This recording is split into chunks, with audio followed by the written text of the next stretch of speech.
আসসালামু আলাইকুম। আজকের ভিডিও হলো শুধু ঘন ঘন ডিসপ্লেগুলো ফাটে যায়, কী কারণে ফাটে এই জন্য ভিডিও করা।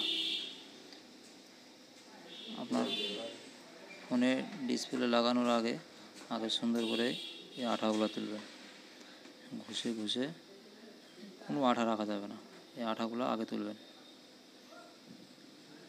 চারো সাইড ঠিক রাখে সুন্দর করে আঠাগুলো তুলে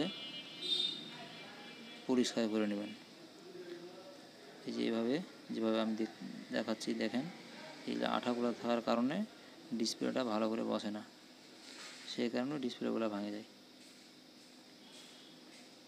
আর আপনারা বলেন ভাই ডিসপ্লে ভেঙে যাচ্ছে আমার, কারণ হলো এটা ভাই, আগে ভালো করে আঠা পরিষ্কার করবেন, তারপরে আপনি ডিসপ্লে ইনস্টল করবেন। পরিষ্কার করা হয়ে গেছে, এখন সুন্দর করে এটাকে ব্রাশ দিয়ে ময়লাগুলো আউট করে ফেলাই দেবো। ফেলা হয়ে গেছে।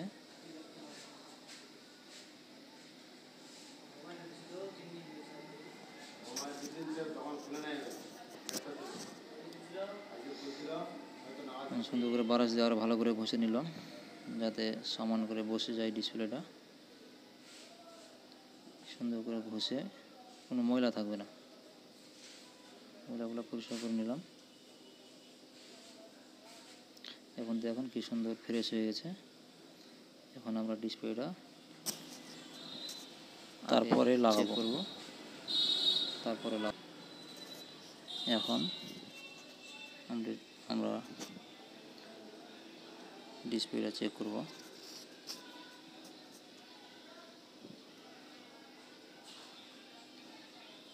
এটা ক্রাউন কোম্পানির ডিসপ্লেটা মোটামুটি ভালোই। ডিসপ্লেটা বসালাম, ইজি বসে গেছে, কোনো দিকে কোনো গ্যাপ নাই, উঁচা নিচে কিছুই নাই, সুন্দরভাবে এমনি ফিটিং হয়ে গেছে। এটা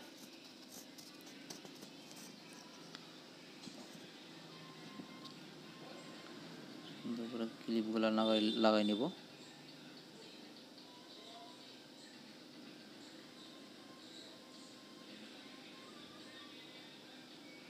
অবশ্যই ক্লিপটি সাবধানে লাগাবেন, ডিসপ্লের উপরে হাত রেখে লাগাবেন না, চাপ খেলে দাগ চলে আসতে পারে।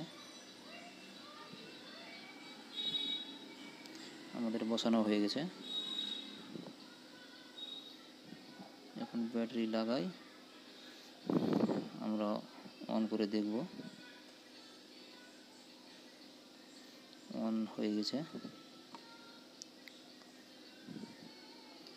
আসলে ঠিক মতন কাজ করতেছে কি করে না, এটা অবশ্যই আমাদেরকে দেখে নিতে হবে। অনেক সময় উল্টাপাল্টা কাজ করে, সে কারণে আমরা চেক করে নেব। এই সুন্দর কাজ করতেছে,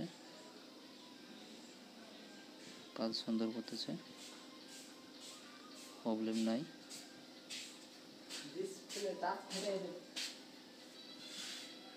আবার উঠাই নিলাম, এখন সুন্দর করে আঠা মারব।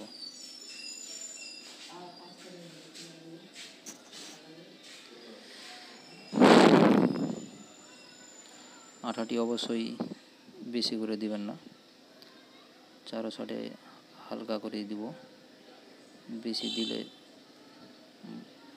সমস্যা আছে, ভিতরে চলে যেতে পারে।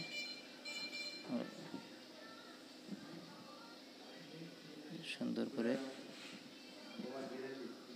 দেখেন, এই সুন্দর করে চারো সাইডে আঠাটি আমরা লাগাই নেব। আঠাটা লাগানো হয়ে গেছে, এবার আমরা একেবারে ডিসপ্লেটা ফিটিং করে দেব। ডিসপ্লেটা ইজিভাবে বসে যাচ্ছে, এই যে ময়লাগুলা উঠাই নিলাম, সে কারণে একটা রাবার দিয়ে কিছুক্ষণ রাখে দিলে সব থেকে ভালো হয়। তো আমরা কাস্টমার যেহেতু নাই, আমরা এটা রাখে দেবো কিছুক্ষণ।